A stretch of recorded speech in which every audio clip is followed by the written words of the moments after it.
नमस्कार, आप देख रहे हैं एएमवी न्यूज और मैं हूं आपके साथ सत्यम गौर। बुलेटिन की शुरुआत करेंगे कुछ अहम खबरों के साथ। हमास और इजराइल के बीच जारी जंग में मानवता की तबाही जारी है और अब 4000 से ज्यादा लोग इस जंग में मौत की नींद सो चुके हैं। जंग के बीच अमेरिकी राष्ट्रपति जो बाइडेन इजराइल जा रहे हैं और बाइडेन की इस यात्रा पर पूरी दुनिया की निगाहें टिकी हुई हैं।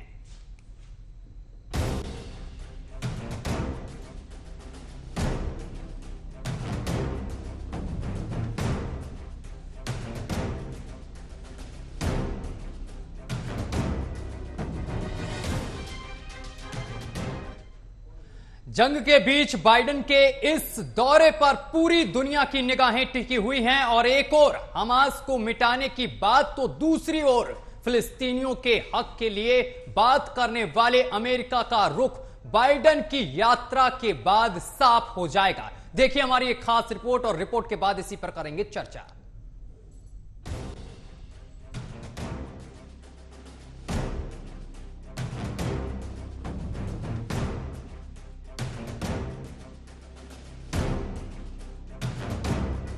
इजराइल और आतंकी संगठन हमास के बीच जारी बमबारी लगातार बढ़ती जा रही है। 7 अक्टूबर को आतंकी संगठन हमास की ओर से किए गए हमले के बाद जारी इस युद्ध में 4000 से ज्यादा लोगों की जान चली गई। इजराइल में जहां 5000 से ज्यादा रॉकेट दागे गए तो वहीं गाजा पट्टी में करबों की कतारें लग गई हैं। 2670 फिलिस्तीनी नागरिक मारे गए हैं जबकि 9600 घायल हुए हैं। लेकिन दुनिया के सबसे ताकतवर देश अमेरिका का इस जंग में दोहरा चेहरा सामने आया है। एक और अमेरिकी राष्ट्रपति जो बाइडेन हमास को करारा जवाब देने के लिए इजराइल के साथ खड़े होने का दावा कर रहे हैं, तो वहीं दूसरी ओर गाजा पट्टी में जारी इजराइल के ऑपरेशन में मारे गए लोगों के लिए सहानुभूति जता रहे हैं। अब उनकी आगामी इजराइल यात्रा इस जंग किसी दिशा में मोड़ दे, इस पर पूरी दुनिया की निगाहें टिकी हुई है। अपने दौरे को लेकर राष्ट्रपति बाइडेन ने पोस्ट किया कि बुधवार को मैं हमास के क्रूर आतंकी हमले के सामने एकजुटता दिखाने के लिए इजराइल की यात्रा करूंगा। फिर मैं गंभीर मानवीय जरूरतों को लेकर जॉर्डन की यात्रा करूंगा, नेताओं से मिलूंगा और साफ करूंगा कि हमास फिलिस्तीनियों की आजादी के हक के लिए नहीं लड़ रहा है। लेकिन इससे पहले अमेरिकी राष्ट्रपति बाइडेन ने इजराइल हमास के बीच जारी जंग के दौरान कहा कि हमास को नष्ट किया जाना चाहिए, लेकिन फिलिस्तीनी राज्य के लिए एक रास्ता भी होना चाहिए। गाजा पर इजराइल का फिर से कब्जा एक बड़ी गलती होगी। बता दें कि उन्होंने चंद दिन पहले ही अमेरिकी विदेश मंत्री एंटनी ब्लिंकन इजराइल गए थे और अभी वहीं पर हैं। और अब गाजा के नागरिकों को मानवीय मदद पहुंचाने के लिए इजराइल को राजी किया गया है। बाइडेन की ये यात्रा अहम इसलिए मानी जा रही है ताकि यूएस पूरी दुनिया के सामने अपना स्टैंड क्लियर कर सके। बाइडेन के नेतन्याहू के साथ बंद कमरे में होने वाली आगामी मीटिंग इस जंग को रुकवाएगी या हमास को मिटाने के लिए इजराइल का साथ देगी। Bureau report, AMV network. और जो बाइडेन की यात्रा पर दुनिया की निगाहें टिकी हैं, एक बार चलिए ग्राफिक्स का पर नजर डालते हैं। दरअसल बाइडेन की यात्रा पर दुनिया की निगाहें टिकी हुई हैं। इजराइल और आतंकी संगठन हमास के बीच बमबारी जारी है। अब तक जंग में 400 से ज्यादा लोगों की मौत की खबर है। वहीं आपको बताते चले कि गाजा पट्टी में 10 लाख से अधिक लोगों का पलायन भी हो चुका है, यानी कि युद्ध के बीच 10 लाख से अधिक लोग पलायन भी कर चुके हैं। जंग के बीच इजराइल जा रहे अमेरिकी राष्ट्रपति जो बाइडेन, यह बड़ी जानकारी इस वक्त की। और जो बाइडेन और नेतन्याहू की मीटिंग पर टिकी हैं दुनिया की निगाहें।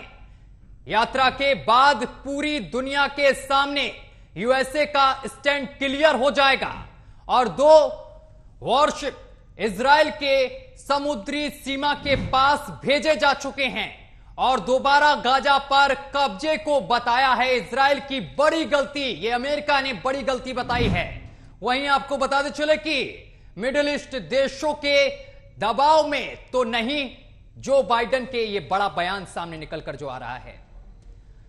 तो इसी पर चर्चा करेंगे। हमारे साथ तमाम मेहमान जुड़ गए हैं। परिचय करा दें, हमारे साथ डॉक्टर आरोन अब्राहम जो इजराइल के यहूदी हैं, सीधा इजराइल से हमारे साथ जुड़ गए हैं। सर, आपका बहुत बहुत स्वागत है एएमबी नेटवर्क पर। और इसके साथ ओपी गुप्ता, पूर्व राजनयिक हैं। सर, आपका भी बहुत बहुत स्वागत है एएमबी नेटवर्क पर।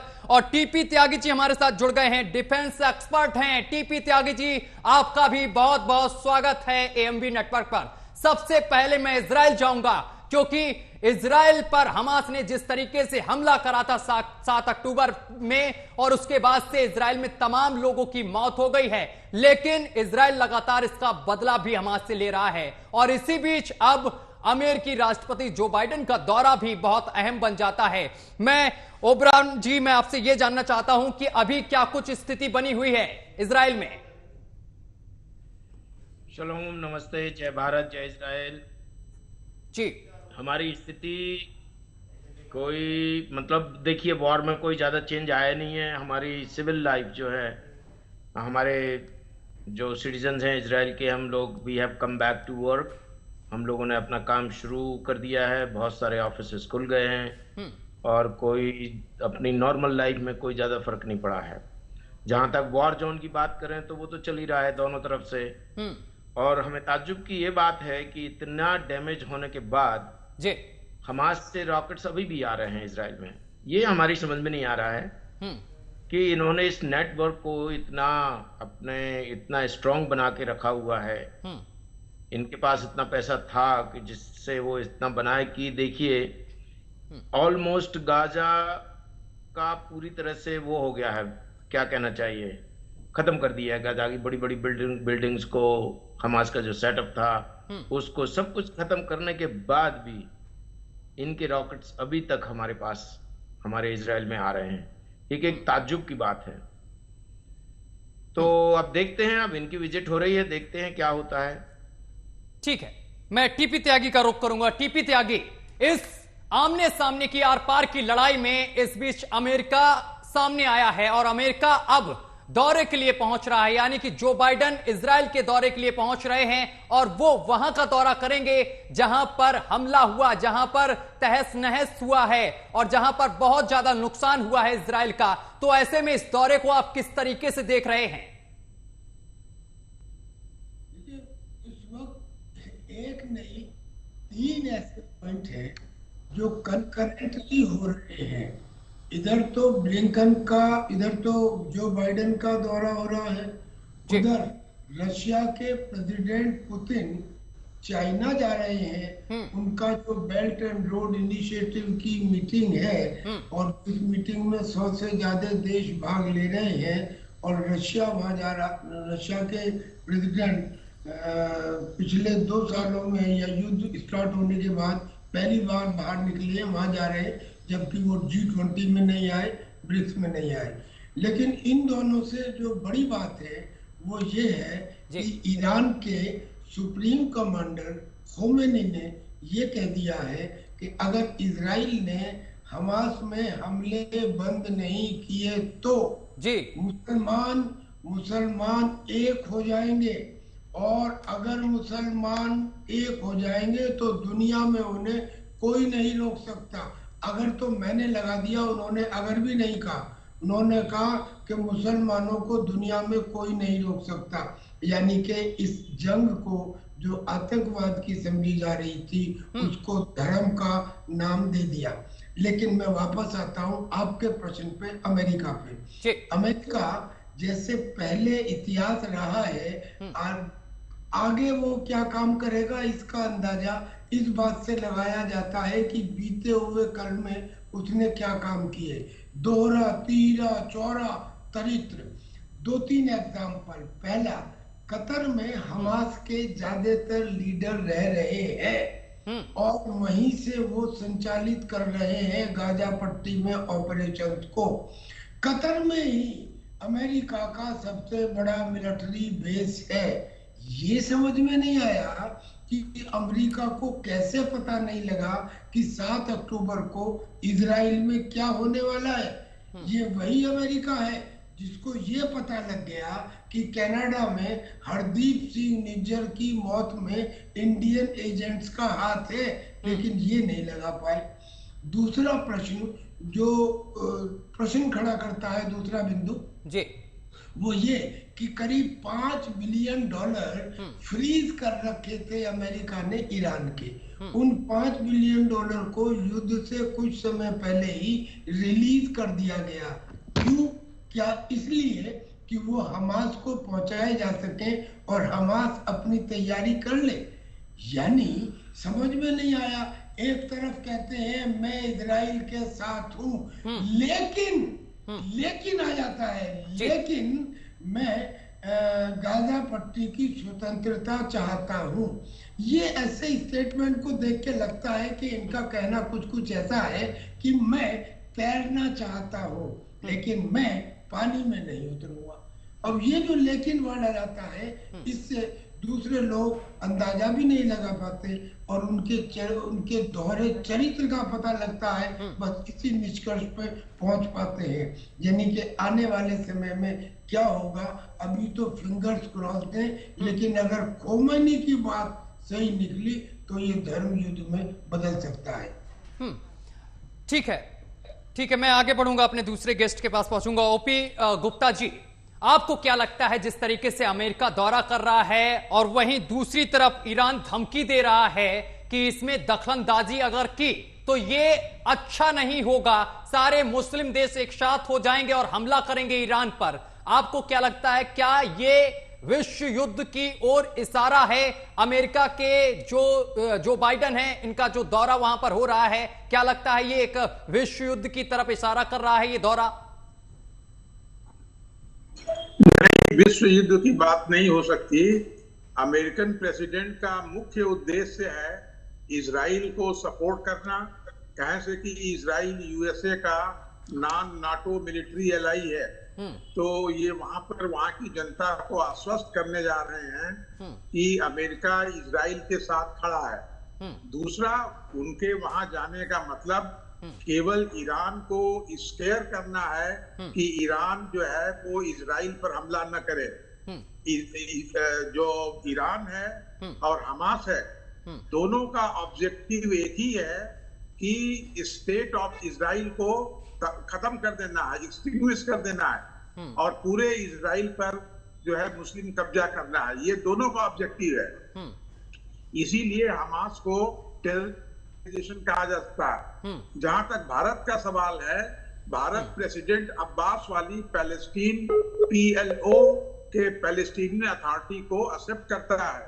उनके राजदूत दिल्ली में है और हम लोगों का उनसे डिप्लोमेटिक रिलेशन है, जैसे इजराइल के साथ हम लोगों का डिप्लोमेटिक रिलेशन है। तो भारत जो है वो आतंकवाद के खिलाफ है, पैलेस्टीनियन के खिलाफ नहीं है। हम चाहते हैं कि दोनों राज्य रहें, पीसफुली रहें और एक दूसरे के बॉर्डर को निगोशिएट करके साथ रहे। ये हमारा है। प्रेसिडेंट बाइडेन के जाने का वहां मतलब है कि केवल ईरान के इंटरवेंशन को पोस्टपोन करना, रुकना, यही है। और फिर जैसा कि त्यागी जी ने कहा, हमने भी पहले कहा, ये इजराइल का बहुत बड़ा इंटेलिजेंस फेल्योर है कि इतना डेडिकेटेड एफर्ट्स किए गए हमास के साथ, हमास ने इतनी प्रिपरेशन की और इजराइल को पता ही नहीं चला। ठीक है, मैं डॉक्टर आरोन के पास पहुंचूंगा। डॉक्टर आरोन, जिस तरीके से आपने बताया कि अभी भी हमास की तरफ से रॉकेट दागे जा रहे हैं, लेकिन पहले जो तस्वीरें सामने निकल कर आई थी 8 अक्टूबर की अगर बात की जाए तो हमास के तमाम जो जिहादी लड़ाके थे वो इजरायली महिलाओं को बंधक बना रहे थे, उनको निर्वस्त्र करके उनके साथ दुर्व्यवहार कर रहे थे। तो क्या अभी इस घटना पर रोक लग पाई है? नहीं, देखिएगा, ये तो खत्म हो गया उसी दिन। पूरा का पूरा जो हमारा इजराइल का और गाजा का बॉर्डर है वो सिक्योर कर लिया गया इजरायली आर्मी की मदद से। वो तो ऑब्वियस वो होगा ही, क्योंकि जहां से इनकी एंट्री हुई, जैसा भी हो, वो सिक्योर हो गया है। बात अभी ये है कि और वहां अभी इनकी कोई हिम्मत भी नहीं होगी, इनके जो हमास के टेररिस्ट वहां जाएंगे तो पूरे ये 72 हुरों के पास पहुंचेंगे भाई, इसमें कोई डाउट नहीं है। इनका जो है ना वो पूरी तरह से न्यूट्रलाइज कर दिया है। अब जो है ना रॉकेट वाली जो प्रॉब्लम है वो अभी तक है।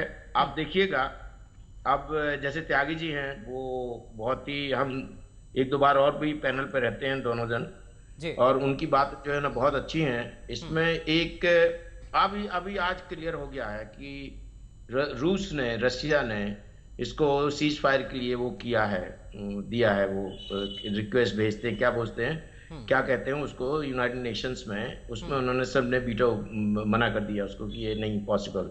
देखिएगा, ये एक सिंपल, पूरी दुनिया को ये समझना चाहिए, जो ये सेटअप जो तैयार हुआ है, जो ये टीम बनी है टेररिस्ट वाली, ये ओबामा और जो बाइडेन की जो टीम है ना, वो बहुत खतरनाक है। जब से इन लोग पावर में आए हैं तब से सिर्फ खून खराबा ही हो रहा, लड़ाई ही हो रही है। मिस्टर ट्रंप के टाइम में ऐसा कुछ नहीं हुआ, किसी की हिम्मत नहीं हुई, उन्होंने सबको बैलेंस करके रखा। आप देखिएगा, 6 बिलियन डॉलर्स हैं, वो 6 बिलियन डॉलर्स नहीं है, 6 बिलियन डॉलर्स जो है ना, अमेरिका ने ईरान को दिए और उसके बाद ये अटैक हुआ। और देखिएगा, अब ये बाइडेन कह रहे हैं कि भाई ये बहुत बड़ी मिस्टेक होगी अगर गाजा नहीं लिया जाएगा। आप देखिएगा 2008, 12, 14, एक 17 ऐसा भी, वो हमारी लिस्ट यहाँ से चली गई, हम उसको रखे रहते हैं बताने के लिए। 2021 जी कितने वॉर्स लड़े हैं इसराइल ने गाजा के लिए, गाजा के साथ, इसी पे। और हर 2 साल में, हर 1.5 साल में, 1 साल में इनके पास इतना पैसा आ जाता है ये कतार से।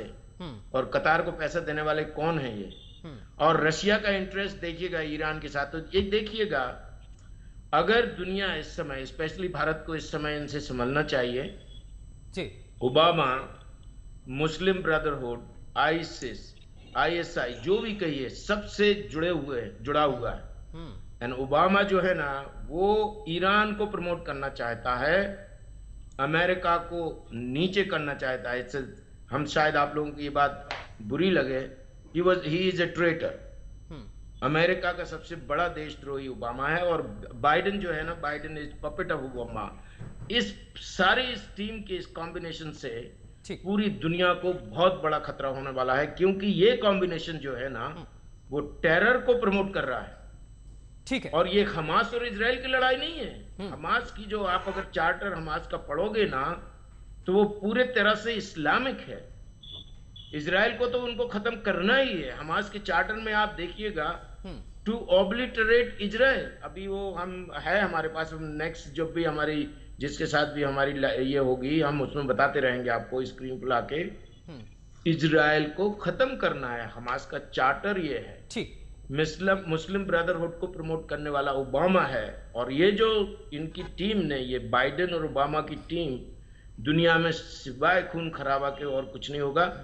बाइडेन की विजिट से देखते हैं ये प्रेशराइज ये करेंगे कि आप सीज फायर करो। देखिए कितनी शर्म की बात है, कितने अमेरिकन लोग मारे गए इसमें, कितने अमेरिकन लोग बंधक बने हुए हैं।